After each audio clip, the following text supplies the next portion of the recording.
Hello everyone, this is the third video and the first chapter of the shorthand learning course. Today we are going to learn about the consonants. जब भी हम किसी language को लिखना शुरू करते हैं तो सबसे पहले हम उसमें अल्फ़ाबेट्स सीखते हैं। उसी तरह से शॉर्टहैंड में भी हम अल्फ़ाबेट सीखते हैं। Consonants are the alphabets of shorthand. तो शुरू करते हैं। सबसे पहले जानते हैं व्हाट आर कॉन्सोनेंट्स। ऐसी साउंड्स जो हमारे अंदर से निकलने वाली ब्रेथ के मुंह या थ्रोट के किसी पार्ट में टकराने से फॉर्म होती है, उन्हें हम कॉन्सोनेंट्स कहते हैं। शॉर्टहैंड में टोटल 24 कॉन्सोनेंट्स होते हैं जिनको 28 आउटलाइंस की मदद से लिखा जाता है। कुछ ऐसे कॉन्सोनेंट्स हैं जिनको लिखने के लिए डबल स्ट्रोक्स या आउटलाइन प्रोवाइडेड है for the purpose of easier joining, जिनकी वजह से ये 4 का गैप क्रिएट होता है। आइए कॉन्सोनेंट्स को और अच्छी तरह से जानते हैं कॉन्सोनेंट्स टेबल की मदद से जो है आपकी स्क्रीन पर। फर्स्ट कॉलम में हमें कॉन्सोनेंट की नेम या प्रोनाउंसिएशन बताई गई है। सेकंड कॉलम में कॉन्सोनेंट की स्पेलिंग बताई गई है। थर्ड कॉलम में हमें बताया गया है कि कॉन्सोनेंट को लिखा कैसे जाता है। और फोर्थ कॉलम में हमें 6 ऐसी कैटेगरीज बताई गई हैं जिनमें इन सारे 24 कॉन्सोनेंट्स को क्लासीफाई किया गया है। अब मैं आपको ये सारे 24 कॉन्सोनेंट्स जिनको 28 आउटलाइन की मदद से लिखा जाता है को लिख करके एंड बोल करके डेमोन्स्ट्रेट कर देता हूँ, so that in case of any confusion regarding name और pronunciation, outline, writing direction of outline, you can refer back to this clip और the table which is there on your screen. P, B, T, D, J, K, G, F, V, ith, the, S, G, ish upward, ish downward, Z, M, N, ing, L upward, L downward, R, रे, वे, ये, हे upward, हे downward। अब मैं आपके साथ 2 important points discuss करना चाहूँगा। जो पहला पॉइंट है वो ये, जो आप में से भी काफ़ी लोगों के दिमाग में आ रहा होगा जो शॉर्टहैंड सीखने में बिल्कुल नए हैं, वो ये कि पी और बी, टी और डी और इसी तरह से एन और इंक तक एक्सक्लूडिंग एम में क्या डिफरेंस है, बिकॉज दे अपीयर सिमिलर। उनमें डिफरेंस है लाइट और डार्क का।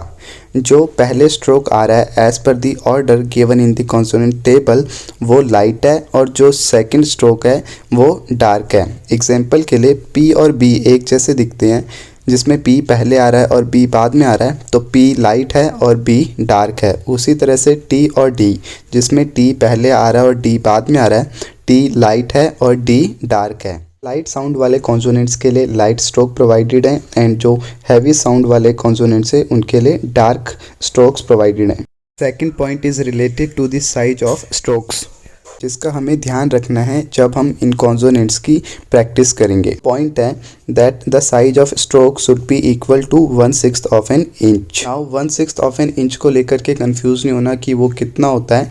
प्रैक्टिकली जो हमारी शॉर्टहैंड की नोटबुक होती है उसकी जो एक लाइन होती है उसमें हम ऊपर की तरफ थोड़ा सा स्पेस छोड़ के बाकी स्पेस में अपना स्ट्रोक राइट करते हैं, जैसा कि आप स्क्रीन पे डिस्प्ले हो रही इमेज में देख सकते हैं। The size of strokes varies from person to person. कोई थोड़ा बड़ा लिखता है, कोई थोड़ा छोटा लिखता है, बट हमें ये ध्यान रखना है कि हमारा एक कॉन्सोनेंट हर जगह एक जैसा ही दिखना चाहिए। इसके पीछे रीज़न ये है कि हम आगे चल कर के for some purposes and at some places stroke को डबल या फिर हाफ करते हैं। एंड हम स्ट्रोक हाफ है या डबल है वो तभी आइडेंटिफाई कर पाएंगे जब हमें हमारे स्ट्रोक की एक्चुअल लेंथ पता होगी। क्योंकि शॉर्टहैंड एक प्रैक्टिकल सब्जेक्ट है, इसमें जो भी हम थ्योरेटिकली जानते हैं वो सब हम यूज़ करते हैं। In the time of need सही एक्शन अपने आप क्विकली परफॉर्म हो, इसके लिए हम प्रैक्टिस करते हैं। तो आइए जानते हैं प्रैक्टिस कैसे करनी है। कुछ सेट ऑफ एक्सरसाइजेस हैं जिनको बताई गई इंस्ट्रक्शंस के हिसाब से परफॉर्म करना है। ये हमारी फर्स्ट एक्सरसाइज, इसमें हम हर कॉन्सोनेंट की 5 लाइन्स ईच प्रैक्टिस करते हैं।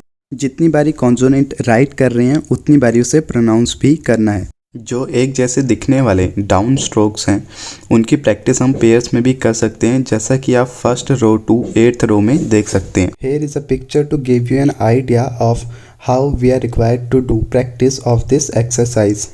This is our second exercise. In this exercise, we randomly choose and write 12 to 13 consonant and repeat the same for 5 lines by pronouncing along. This is the third exercise. In this, we join outlines of two or more consonants together to learn joining.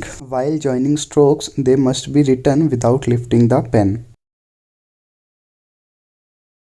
This is the fourth and second last exercise. In this exercise, we just need to read every outline 2 to 3 times by its name. This is the last and fifth exercise. In this exercise हमें सारे consonants बिना देखे लिखने हैं as per order. हो सकता है ये एक दो बारी में ना हो, बट हमें तब तक ट्राई करना है जब तक ये नहीं हो जाता.